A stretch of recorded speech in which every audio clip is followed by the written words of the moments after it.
afternoon sa ating mga Math Terrific 9 learners watching from Luzon, Visayas, and Mindanao. At hello din sa aking beautiful fairy godmother partner, Tutor Janet. Hello! Hello po, good afternoon, partner. Pasensya na hindi ako makaka-join all throughout. Meron lang kaming ongoing meeting, pero I'll be able to join in a few minutes. We're wrapping up na po. Okay, thank you, Tutor Janet. So later, makakasama natin Tutor Janet.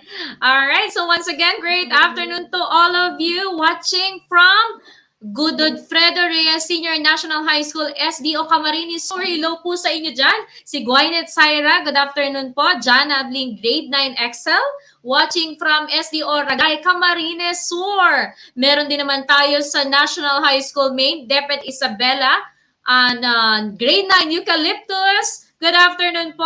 Listening from San Mariano National High School. Hello, Criselyn Acera, Gwyneth Ordones. We have also Janelle Polete from SDO Camsur. Wow, ang dami natin mga live learners dyan from SDO Camarines Sur.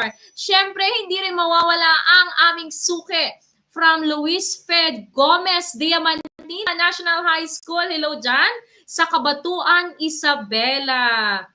Alright, good afternoon po, Princess Divine, April Joy, Melboy, hello. And then we also have from Ocampo National High School. Ayan. Huwag kalimutang i-like, share, and of course, i-subscribe ang ating mga DepEd official pages like DepEd TV, DepEd EdTech Unit, at ang ating bagong tahanan, DepEd Itulay page. Alright, so I'm sure ready na ang ating mga Math Terrific 9 learners. So tune in hanggang mamaya.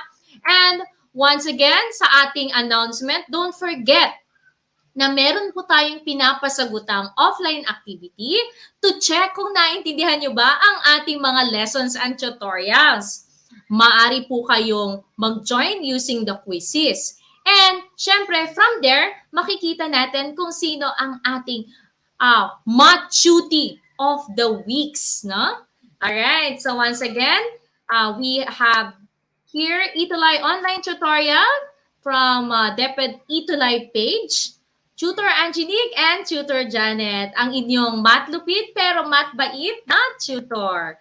So, thank you so much from DepEd Central Office sa ating alternative delivery mode module. So, nandito na po tayo ngayon sa ating quarter 3, week 4. So, tandaan, every Friday, 3 o'clock to 3:40 p.m. Okay, tignan nga natin kung sino na ang mga nag-share ng ating link.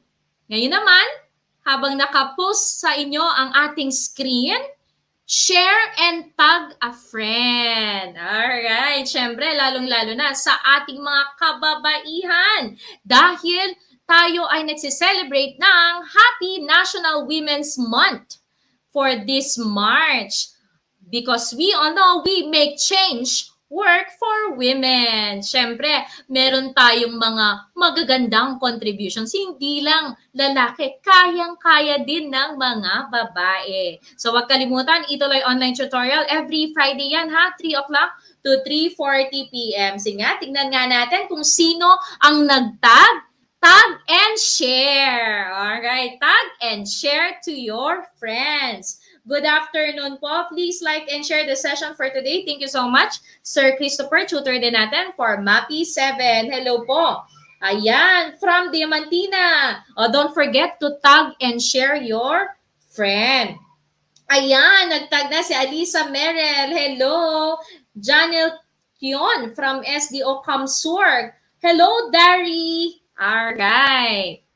So, again, our quarter 3, week 4 is all about problems involving parallelograms, trapezoids, and kites. And our objective for today, at the end of the session, you will be able to prove the theorems related to kites and solve problems involving parallelograms, trapezoids, and kites. So we know the polygon hierarchy. We're done with the parallelograms, the family of parallelograms, rectangles, rhombus, and squares. We are also done with trapezoids with a special type, isosceles trapezoids. And now, let's have kites. Yan. So, ano nga ba ang kites? Now, let's start with the concept behind kite. If you are making a kite, what does it look like? Now, as you can see, this is my kite. Alright? Ano ang napapansin natin dito sa kite na ginawa ko?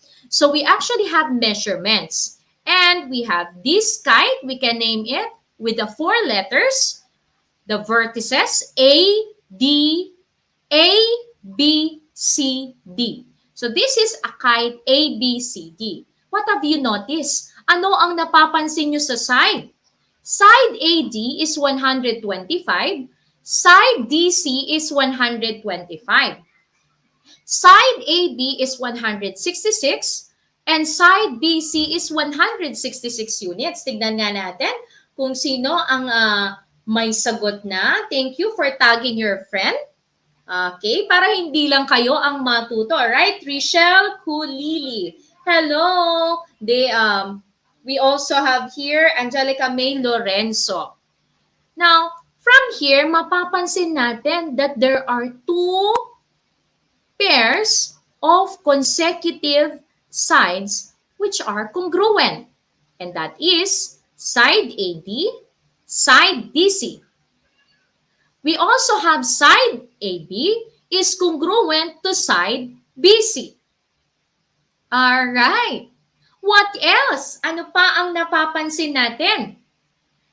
We actually have 1 pair, tama. We have 1 pair of congruent angles. That is angle DAB, this one, and angle DCB, this one.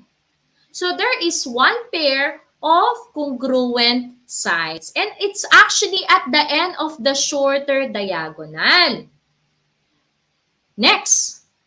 So, ano naman sa diagonal nito?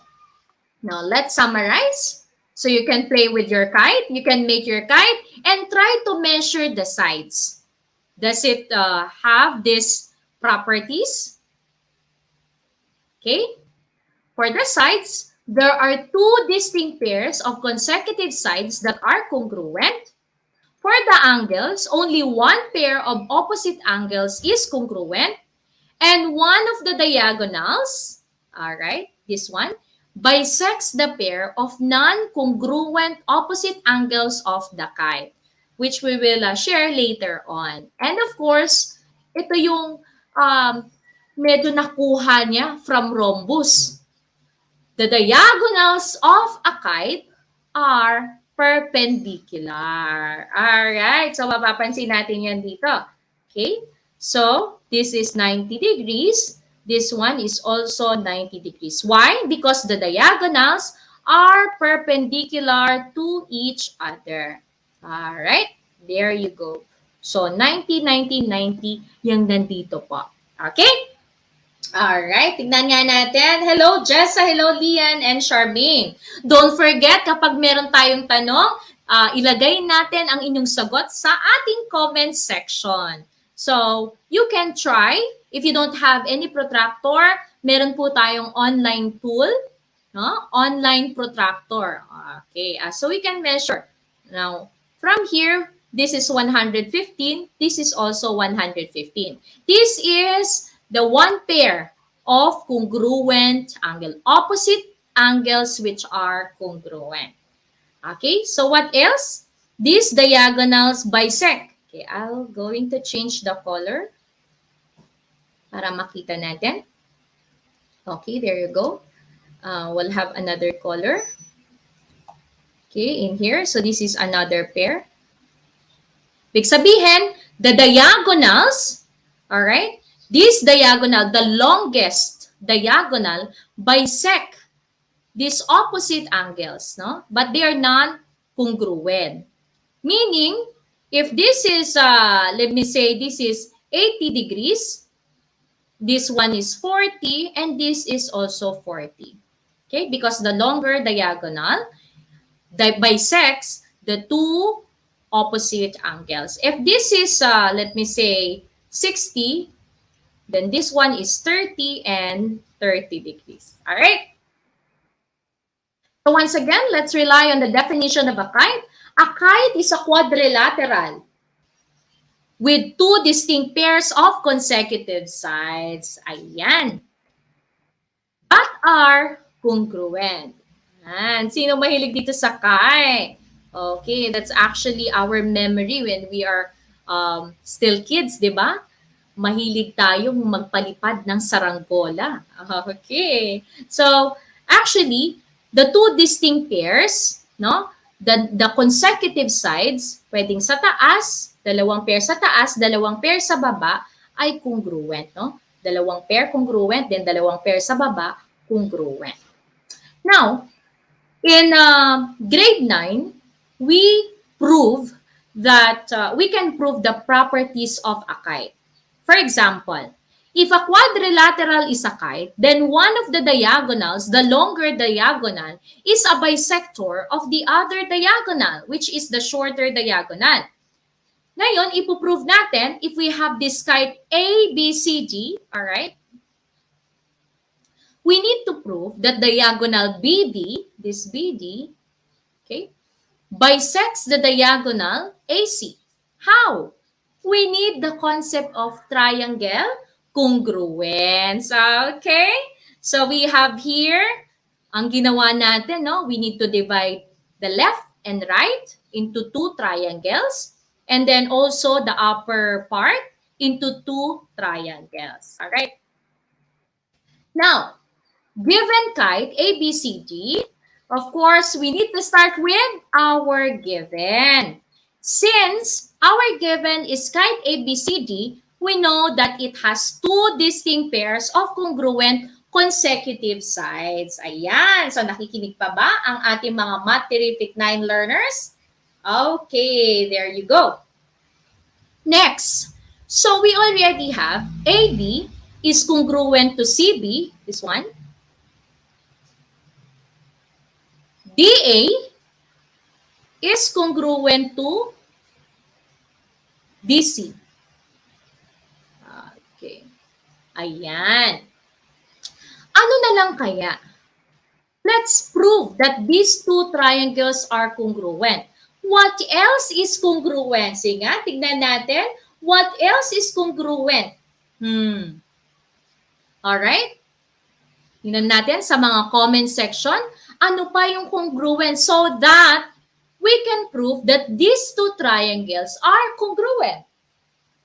We have, all right, hello, good afternoon, Renel, Sinya. Ano pa kaya ang congruent dito? Tandaan, in triangle congruence, we can use SSS, SAS, and AA. Ano kaya ang pwede nating gamitin? We have, hello, magandang hapon po sa inyo from Kamsur. Okay, that is, what else is congruent? BD to BD. Why, teacher? The concept of reflexivity or reflexive property in which this side is equal to itself, right? Now, we already have AB congruent to BC, so that's first pair of equal sides, congruent sides, equal in measure. AD to CD, and BD to BD. So, anong ibig sabihin nito? The triangle BAD is congruent to triangle BCD by SSS postulate. Alright? Okay, tingnan nga natin kung may Yes, Earl Feathers. Ayan, very good. May sumasagot sa atin.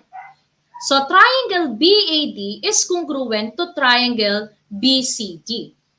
But our goal is to make sure that AE, itong AE, segment AE, is congruent to EC.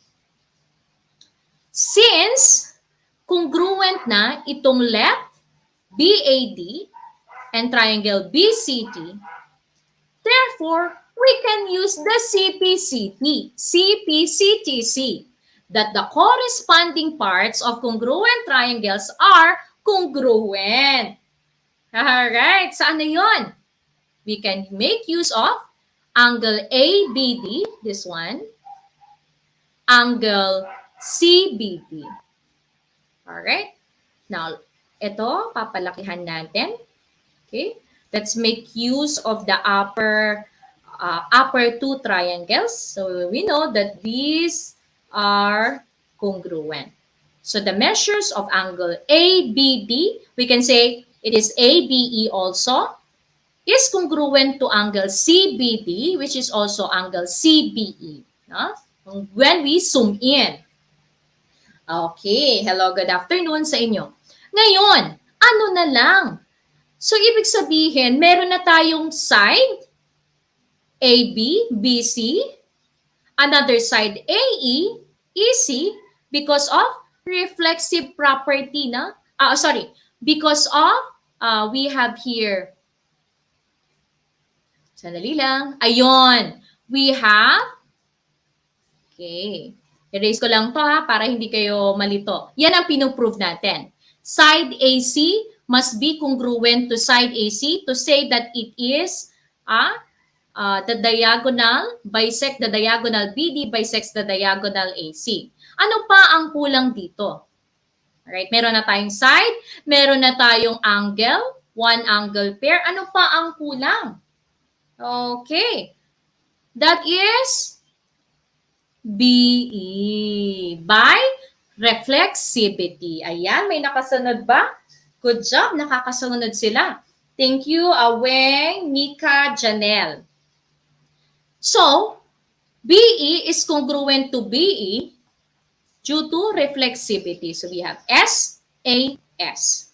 Therefore, yung upper part, which are two triangles, are congruent.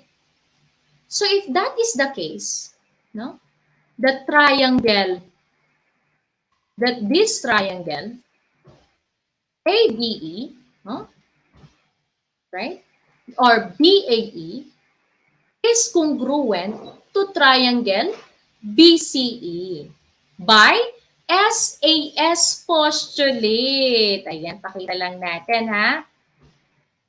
Side, angle, side. Alright, SAS postulate.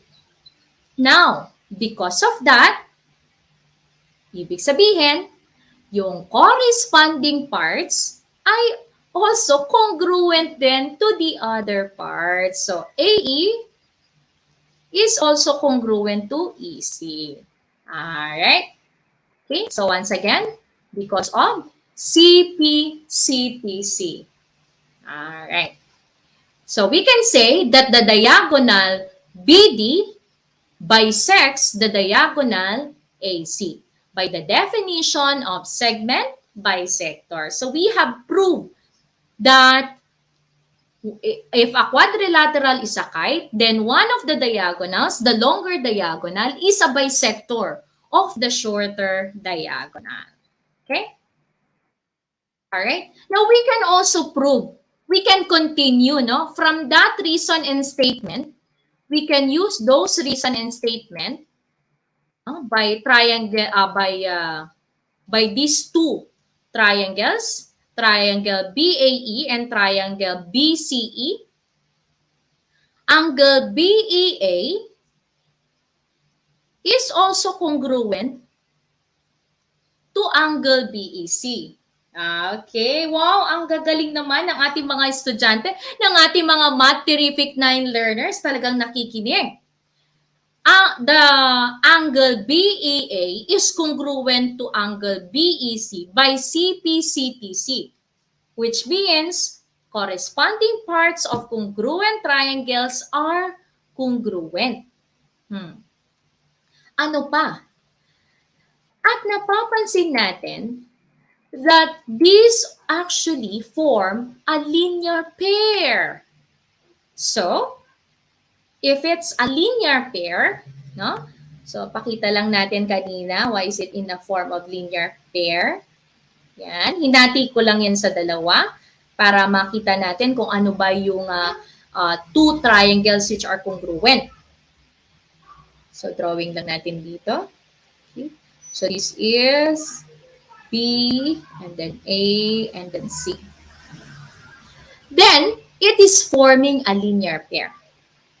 So, the measure of angle BEA plus the measure of angle BEC is equal to 180 degrees. They are supplementary. Aside from that, no, we know that they are supplementary since corresponding parts of congruent triangles are congruent, no? Medyo mainat lang, sorry. Then, the measure of angle BEA is congruent, is equal to the measure of angle BEC. Okay. So, kung congruent itong dalawang angles na ito, we can replace, no? By substitution property, we can replace angle BEA to be the angle BEC. Then we are just adding the angle BEC to itself. No? Therefore, twice the measure of angle BEC is equal to 180. Dividing both sides by 2, we know that the measure of angle BEC is equal to 90 degrees. The same goes with angle BEA. So this is 90, this is also 90 degrees. And from there, from the definition of perpendicular lines, BD, the segment BD is perpendicular to the segment AC. Okay. So from here, we can say, erase lang natin to. All right. We can say this BD is perpendicular to the segment A. So if this is 90 degrees, we know this is also 90, 90, and 90 degrees. Okay? Very good. Thank you, Weng and Divine. Now, another thing is the area of a kite. Napakadaling i-measure ng area of a kite. But wait, let's prove that the area of a kite, ABCD, is equal to 1/2 or half the product of the lengths of its diagonals. Let's try to divide the kite into two, upper and then lower part. Okay. Yan. All right, there you go. So, we know the area of a kite is actually area, ilagay lang natin dito ha, area of kite. ABCD. Okay, you can take down notes. ABCD is equal to the areas, the sum of the areas of the triangle ABC and the triangle ADC. Alright, so ilagay natin dito, area of triangle. No? Pwede natin i-draw triangle ABC plus the area of triangle ADC. Now, ano nga ba ang formula ng area of a triangle? Tingnan nga natin kung sino makakasunod. Yes, Herbie. So, kanina, dahil perpendicular, no, this one is 360. So, 90 plus 90 plus 90 plus 90 is 360 degrees. Okay, good. Insight, Herbie Albuero. All right. So, once again, papaano nga ulit ang area of a triangle? Tingnan natin kung nakikinig ang ating mga Math Terrific 9 learners. That's the area of a triangle. The formula. Okay, yes, the area of a triangle. Good job, Earl. Yes. Area of triangle ABC plus the area of triangle ADC. Okay, but what is the area of a triangle? That is area of a triangle 1/2 times base times height, or base times height divided by 2. Right, now let's use the sides or segment. Okay, let me use color black in here. So ABC, 1/2 of base, and the base is actually AC. Tama? So we have AC. Okay. Right? So the measure of segment AC times height. Ano naman ang height natin? Ito. BE. So we have BE. Right? There you go. Plus. Alright. Ano naman ang area ng ating triangle ADC? So 1/2 of base, which is still AC, right? Which still AC. So segment AC, the measure of segment AC, times the height. Ano naman yung height ng ating lower part of the triangle? That is ED. Alright, ED or DE. Okay, hindi sila congruent. Once again, we have the upper part and the lower part of the triangle. We just use those two triangles to get the area of a kite. Now, using the greatest common factor, we can factor it in the form. No? Ano ba yung greatest common factor nila? We have 1/2 AC. Tama? Merong 1/2 AC, 1/2 AC. So, we can take it out. 1/2, the measure of the segment AC, right? Okay, let's see, make use of the parentheses. Thank you. Ang gagaling naman ng ating mga Matherific 9 learners. So, 1/2 AC BE, AC times BE divided by 1/2 AC, we have here the segment BE. Plus, anong natira? Segment DE. So, from this conclusion, since BE plus DE is actually part of the line PD and line addition postulate, BE plus ED or plus DE is actually BD. So, 1/2 times the segment AC times BD, okay, is the area of the kite. And we can say that AC is the shorter diagonal, right? The first diagonal. The BD is actually the second diagonal or the longer diagonal. And we can prove that the area of kite ABCD is equal to the half of the product of the lengths of each diagonals. Okay, great. Next natin.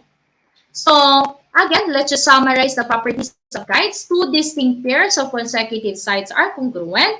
One of the diagonals, the longer diagonal, is a bisector of the other diagonal. So, mapapansin natin, no? Pwede yung screenshot to. Itong ating image na nakikita ninyo. One of the diagonal is a bisector of the other diagonal. Okay, only one pair of opposite angles is congruent. Alright, dito natin pakita. Okay, yan. So, gawin ko lang tatlo to. Kasi meron tayong pinakitang mga pairs, no?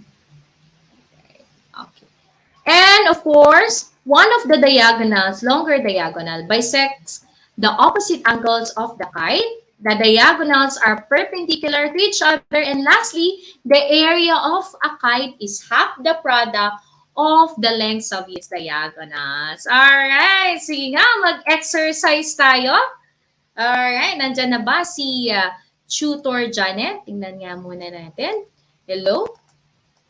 Dahil napakagagaling talaga ng ating mga Matherific 9 learners, no? Marami ang nanonood at marami din ang nagpa-participate, lalo na Sir Earl Feathers, Divine Berman, Ivy Ann, Herbie Alveno. Hello, Fairy Godmother. Dito na tayo sa Fly High with Kite. Go ahead, Yes. Tutor. Layag tayo, layag. So, may napansin lang ako, balikan lang natin, Tutor, kasi it's important na binabasa rin natin yung mga nagiging misconception siguro ng iba. So, Divine mentioned na yung formula na after mo ma-present yung formula, she wrote 180 times 90 and 180 times 90. Remember po yung tinutukoy ni Tutor na formula, that is the length of the segment. So kanina doon sa siguro sa dami talaga ng kailangan nating makover na formula no tutor na ko-confuse sila doon sa angle. So remember, when you're computing for the area, you are measuring segments, okay, not angle. So ang kailangan nating gamitin ay yung length ng diagonal AC at saka yung length ng diagonal BE. Okay, so klaro lang po yun. Kasi in the succeeding exercise na tutor, kailangan klaro rin sa kanila kung ano yung ating mga ginagamit sa formula. Yeah. So kasi yun natin Yes. ni tutor sa properties, no? Kailangan alam natin kung alin ang diagonals at alin ang angles. Okay. Okay. Let's So go to our mag-example lang tayo, no? Tutor tutor. Janet, para tama. Thank you, Tutor. Very good matter talaga natin si Tutor Janet. For example, this is AC. Oh, yan. The longer diagonal. Measuring 10 centimeters. Then the diagonal BD, our shorter diagonal, 6 Mm-hmm. centimeters. So ano yung Centimeters. area of a kite? So 1/2 times the diagonal 1, which is 6 centimeters, times the diagonal 2 o the longer diagonal 10 centimeters. So ito, napakadali lang. So 6 times 10, 60 divided by 2, that's 30 square centimeters. So ganun lang po. Alright. Thank you, Tutor Janet. Sige, fly high na tayo with kite. Ahead, Fly high Tutor. with kite. So, ang ating problem, no, para sa unang example na pinrepair ni Tutor Nikki for us is hope, no?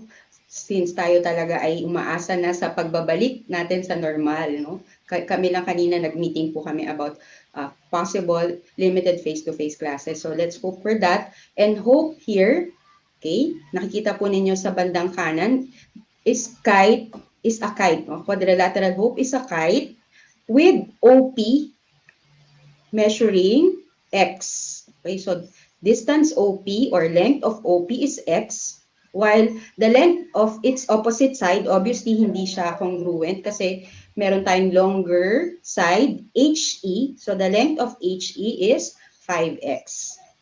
Okay, another given, the length daw of one of the subsegment here sa loob ay 5 cm. So the length of SP is 5 cm. And you're also given the perimeter. Okay, so apat na sides yan. Ang sum daw ng HO, OP, no, PE, and HE. So kailangan nating sabihin nga lang na HO and OP are of course congruent, no? Kasi na-prove na yan kanina ni tutor sa inyong mga exercises with proving, no? So, dalawang measure ng OP plus dalawang measure ng HE, that's already totaling to your given perimeter, no, tutor, 108 centimeters. So, with this information, we are tasked to find the value of. Okay, so letter A. So subtask po ito uli ha. So baka may mabasa kaming comment ni tutor na A. Letter A, no? So kailangan sa letter A, syempre para ma-solve natin yung sum of the lengths here na tinatanong, kailangan i-solve muna natin yung value ng x. So kaya in-emphasize ko kanina tutor yung formula, 'di ba? Ang tutor, no, ang formula natin for perimeter, although this is a four-sided polygon, pero may information na tayo na OP, no, segment OP is congruent to segment HO. So we just need to double OP and that will already, the sum will serve as the sum of these two, yung dalawang shorter sides. While we know that HE, yung minark na in-read dito ni tutor, thank you tutor. So HE is congruent to PE. So pwede rin nating sabihin na instead of writing HE plus PE, so twice na lang ng HE. Ayan. So, kaya po ang sinusulat natin dyan ay to find the value of x, we will have the equation.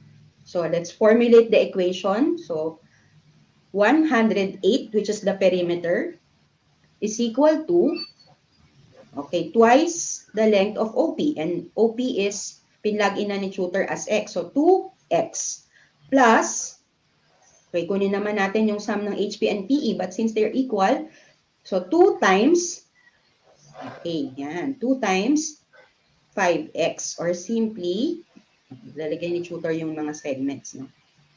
Okay. Ayan, lagay ko lang tutor. Opo, para Ayan, klaro so, talaga. Okay. tutor Distance OG. OP and distance HP. Yan. So after that, we can now, so this is already very familiar for our learners, no? Our shooties. Meron na tayong 2x kasi 2 times x is 2x and 2 times 5x is 10x. Ayan. So kaya napag-add na ni tutor, 108 is equal to 12. Okay. 12x, tama ba tutor? 12x. Kasi x, Yes. 2x, tapos meron kang 10 dito, so the total is 12x. Then, dividing both sides, so simple algebra lang, of course, makuha na ano ang magiging sagot tutor. Pakita mo na sa kanila yung final answer. X equals 9. Ayan. So, kasi nga, 108 divided by 12 is equal to 9. Okay, so pagka nakuha na natin yung value ng x, which is, yan, itong malaking number na nakita nyo dito, x equals 9. So, we are now ready to get the other lengths. Okay, pero for letter B, okay, tingnan nga natin kung may nakakaalala. Ano ba ang masasabi natin about the given SP, distance SP, and distance or segment HS? Okay, so ano ba ang relationship nila? May nagko-comment, tutor. Ayan, so si Earl, no, napaka bilis niya magsagot. Siya yung kanina ko pa nababasa dito sa comments kahit na hindi pa ako on cam, nababasa ko talaga si Earl, very active siya na tutor. So, sabi niya doon, nag-agree siya sa atin sa letter A, pero sa letter B, nag-iisip pa yata talaga sila. Kaya nakita ko na yung iyong estudyante rito, si Hana Nika. Hello, Hana Nika. Yan, mamaya magsasagot na rin yan siya. Okay, for HS, so since one of the theorems na binanggit ni tutor, di ba, the longer diagonal, sa ibang books kasi ang tawag dito, the main diagonal, bisects the other. So yung, in this case, the other diagonal is HP.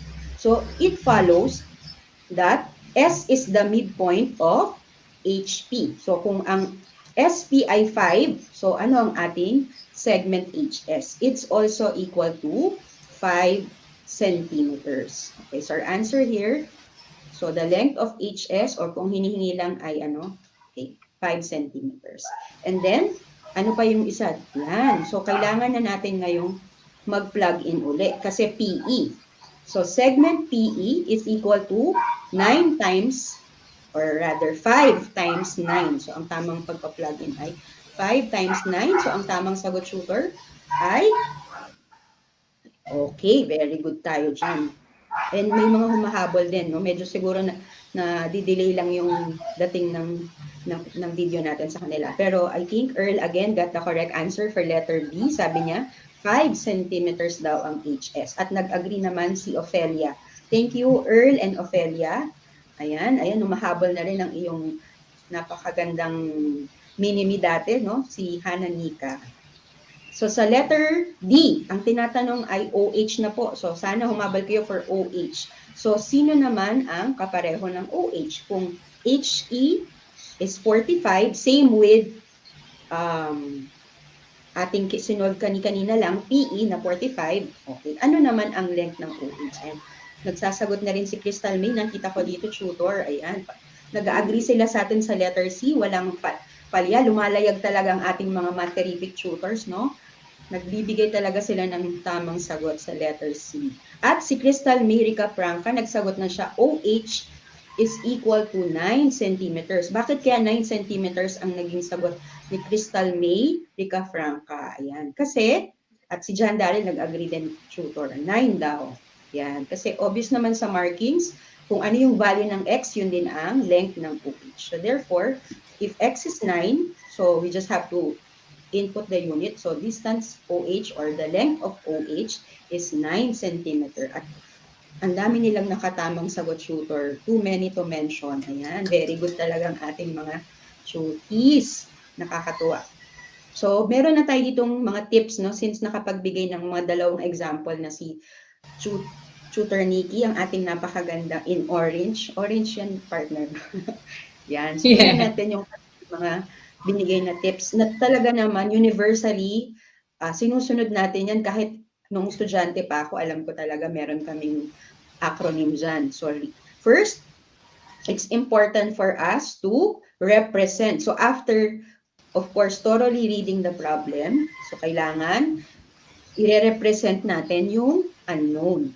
So using the variable na pwede nating ma-incorporate dun sa figure. So sometimes pwedeng one variable, sometimes pwedeng two variables. Bibigyan namin kayo ng example na ganyan. Pero pinaka-importante is you always have to read and understand, and then towards solving it, i-represent yung unknown. Then, of course, kailangan yung pinaka-skeleton ng solution mo is your equation. So you should formulate the appropriate equation using the properties or theorems na inisa-isa nga ni tutor kanina. Hinighlight niya talaga yung mga importante doon.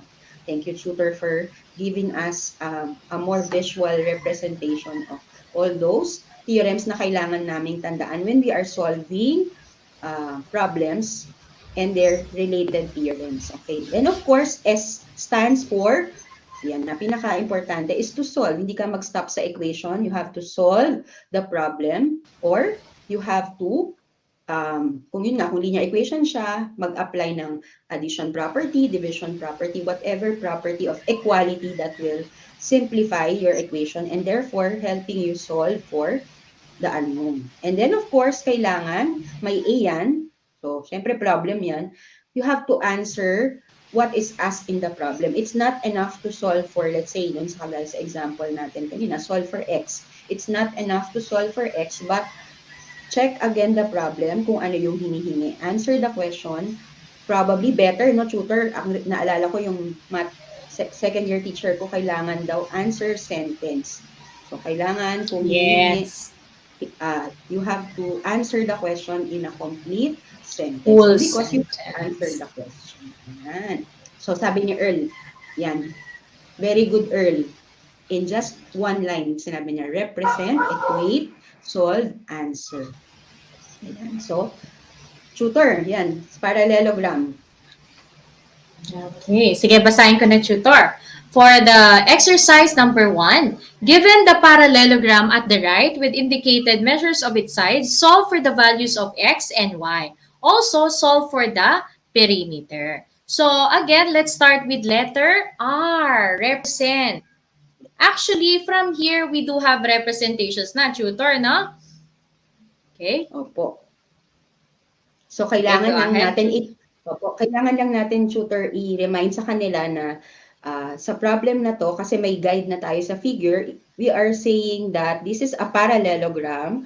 Of course, by definition, this segment here, yung naka-incline, yung involving x, okay, yung dalawang ito, 6x minus 1, and the other one is 5x plus 1, they are marked congruent because opposite sides are marked congruent naman talaga for parallelogram. Okay. And then, of course, meron din tayong ika-lawa at ika-apat na side na minamark ni tutor Nikki na 10y minus 8 and 7y plus 1. So, hindi natin kailangan gumamit ng system of equations in this case kasi baka makita nila, ay, may x and y, mahirap yan. No, because what we are involving to simultaneously to be able to solve one variable at a time are same variables naman. So, ayan, sinulat na ni tutor, i-represent natin yung ating unknown x. So, towards writing the equation, anong ating equate, tutor? Yung s sub 1 or side 1, tsaka, okay, yung 5x plus 1, which is for side 3. And of course, yan, napakasimpleng manipulation lang, di ba? Kasi they both differ by 1 lang naman, no? 6x minus 5x is, okay, yan, in-equate na rin ni tutor. Yan, para mabilis tayo. Para sabay na nating masolve. Okay, so ano ang ating x, tutor? Pakita na natin sa kanila. Oo, kasi para yan. So, x equals, opo. And, in here, yes, so we have 3y equals 9. Ayan. So, y equals 3. So, paano natin nakuha yung sagot na 66, tutor? So, ang kailangan lang nilang gawin ay evaluate muna nila yung 6x plus 1. So actually, pwede, 6x minus 1 rather. Pwede silang mamili ng tutor. Pwedeng 5x plus 1 or Yes. 6x minus 1. Anyway, they are the same. So ginamit ni tutor yung S sub 1, which is 11.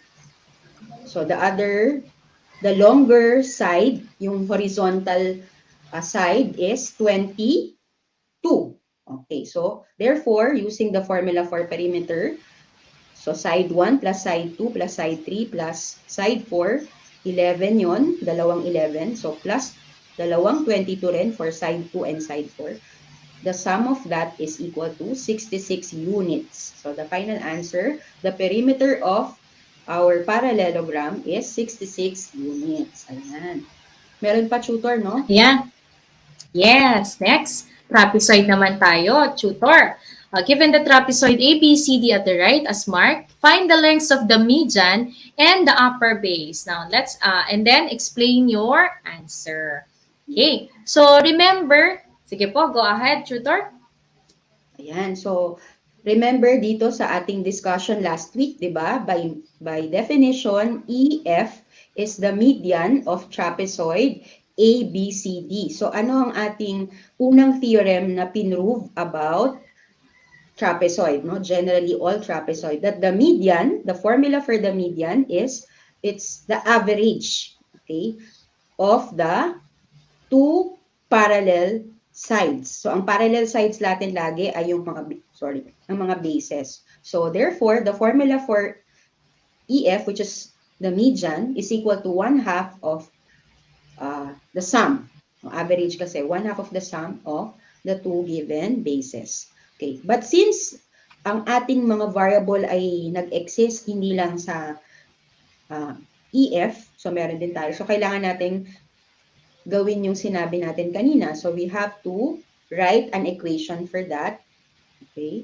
So, anong ating maging equation? Yung sinusulat na ni tutor. So, just write 1/2 of the sum of the two bases. Ayan, which is AB and DC. And of course, plugging in our binomial for AB, which is okay, also for EF, binomial din pala siya, no? So, 5x minus 7 is equal to 1/2 of 4x minus 10 plus 38 kasi yung longer base is given. Okay, so, ayan. So, meron na tayong kailangang i-add. No? Bago natin i-apply yung distributive property, let us try to simplify first from the innermost, no? So, which is doon sa parenthesis natin. So, we now have 5x minus 7 equals 4x plus 28. Yan. So, magiging 4x plus 28. So, nanggaling yung 28 kasi nag-combine lang tayo ng like terms. And of course, yan, simple manipulation ulit, just like what you had in grade 7. And you will have 8x. Yan. Bring down 5x minus 7. So, no, I'm sorry. So, half lang pala, tutor. No? So, 2x plus kalahati ng 28, 14. So, 2x plus 14 will be equated to 5x minus 7. You can now, okay, manipulate again further. And we will have x equals 7. So, if x is equal to 7, ano ang ating susunod na gagawin? So, ang tinatanong, so sabi natin, hindi pwedeng matapos lang sa x. Hanapin daw yung median. Thank you, tutor. Ang tinatanong, find the length of the median and the upper base. So, kailangan nating, syempre yung mga may variable, yung mga may unknown. So, the median, of course, is 28 because it's 35 minus 7. So, syempre, ito naman ay 18. So, meron silang parang arithmetic sequence nga, no? Sinasabi natin nung nakaraan. Yes. 18, 28, 38. So, dapat, yun yung parang fastest way to check if you were able to solve for x correctly. Dapat ay meron silang constant interval. Yan. Sa number 3, tutor, meron tayong isa na lang, which is about, of course, our current topic. Kite. Ikaw na ba yan, tutor? Sige, tutor, para mabilis na din. Given that the kite JKLM, no, lagi tayong short ng oras, no, tutor Janet, dahil ang dami nating gustong i-discuss. Pero konti lang yung oras natin. Nagko-comment, kailangan nating i-entertain ang kanilang mga queries. Ayan, kagaya ni Crystal, Yeah. may nagbigay na siya ng sagot. EF equals 28, AB equals, okay, which is, of course, very good, Wow. anak. You're correct. So, no need for the Okay. question mark. EF is really 28 and the upper base is 18. Okay, Okay. tutor, So in sorry. here, we need to find the measure of the other angles. So what we know already, MJK is 70 degrees. Lagay lang natin dito. Okay, sa labas 70 degrees. And then MKL, this one is 65 degrees. Okay. Now, find the measure of the other angle. So, from here, nakakita na tayo ng square. At alam natin ang square, ibig sabihin na symbol for right angle. So, this is 90 degrees. So, we know that K and L, and then L It's and 9. M, or M and L is 90 degrees. This M and J, maraming hinahanap dito, tutor. Lahat daw ng angles and 90 degrees. Okay. Bigay lang natin, no, tutor? So, find the measure of the other angles also. Now, what else? Because the diagonals bisect opposite, non-congruent opposite angles, no? KJM and KLM.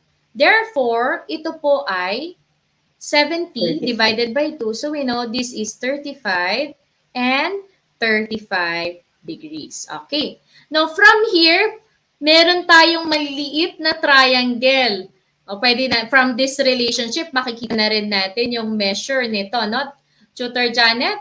So 35 plus 90, and then you subtract from 180 because the measure of the interior, the sum of the measure of the interior angles is 180. So 180 minus 125, no, 25. tutor? We have 50. 55 Okay, or pwede degrees. rin tutor, Okay. ay, pwede rin no, complement ng 35, no? Para mas, kasi alam na Yes. nila na lahat ng triangle Tama, na to will tutor. involve right angle. So they just have to find the, okay, complement nung given na acute. So 35, so ang complement niya ay 55. And of course, Yan, tutor. dalawa na lang Tama. sa dulo. Yes. So, So, we have here 65. So 55 plus 65, alam natin that JKL or angle LKJ is actually 55 plus 65. Lahat ibinigay natin. So 120 degrees. Ayan. Dahil alam na natin ito, this is also 120 degrees because one pair of congruent angles are one pair of opposite angles are congruent dito sa ating kite. So, how to find this one? Right. We can use the property of a quadrilateral wherein the sum of the measure of the quadrilateral is 360. So, 120 plus 120 plus 70. Pakita na natin. Apo, So, yan. we have May sinabi na si KLM Direk. is actually 50 degrees. Ayan. Thank you. And then we know this is 25 and 25 degrees. Ayan, Tutor Janet. So, okay. So, next week, magkakaroon tayo ng evaluation. But don't forget to share. Ayan. Itong Yes, offline ang ating activity na quizzes. Oo, so kailangan so, natin kami pa makita ang hindi pa kanilang mga nakakasagot. screenshot, no? Sa ating pag-invite sa kanila na syempre ating involve ang ating mga tuties hindi lang in a form of interaction sa ating chat box but syempre offline din. Pwede tayong magkaroon ng mga offline activities. So please come and join the quiz. Ito po yung code 36599621. So just join my kailangan lang nilang magpasok dito sa ano na to, URL na to na tutor, https://quizzes.com/join. Ayan, tapos yung code na. Ayan. So, meron na tayong reminders from our poging-poging math bay sa ano. Okay, sa Yes. personal, Sorry. ano talaga. Okay. Yes. So, So, once again, we are the Matherific Tutors. Up next po natin, Okay, sila Tutor Ruel, Tutor Joy, and Tutor Akil. Thank you so much. Maraming salamat Thank and you see you po. again next week.